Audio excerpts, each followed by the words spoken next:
Delhi high court के इस फैसले के बाद अब मुझे पूरा यकीन हो गया है कि हमारे देश का कानून सच में अंधा हो गया है। रिसेंटली 23 दिसंबर 2025 को दिल्ली हाईकोर्ट ने उन्नाव रेप केस के मेन आरोपी कुलदीप सिंह सेंगर, जो कि बीजेपी का एक्स एमएलए था, उसे रिहा कर दिया है। इस फैसले से विक्टिम और उसके घर वाले एकदम नाखुश हैं और डेफिनेटली होना भी चाहिए, क्योंकि अगर एक आरोपी जिसे रेप केस में पहले ही उम्र कैद की सजा दे दी गई है तो उसे रिहा करने का क्या मतलब बनता है। अब ये पूरा केस था क्या और डिटेल में समझते हैं। तो जून 2017 में कुलदीप सिंह सेंगर एक 17 साल की लड़की को अपने घर पर बुलाता है, उसे जॉब का लालच देता है और फिर उसके साथ रेप करता है।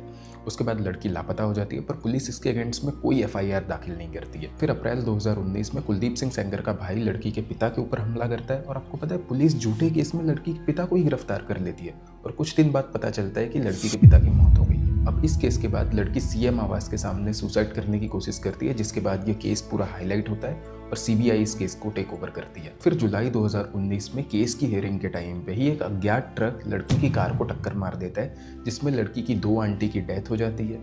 लड़की और उसके लॉयर को बहुत चोट लगती है। इन सब चीज़ को देखते हुए सुप्रीम कोर्ट ये ऑर्डर देती है कि केस को दिल्ली हाईकोर्ट में मूव कर दिया जाए। और फिर दिसंबर 2019 में दिल्ली हाईकोर्ट कुलदीप सिंह सेंगर को इस केस में दोषी पाते हुए उसे उम्र कैद की सजा सुनाती है। और उसके बाद मार्च 2020 में लड़की के पिता के मौत के आरोप में भी वो दोषी पाया जाता है और उस केस में उसे अलग से 10 साल की सजा सुनाई जाती है। और अब सिर्फ 6 साल बाद दिल्ली हाईकोर्ट कुलदीप सिंह सेंगर को बेल पर रिहा कर देती है।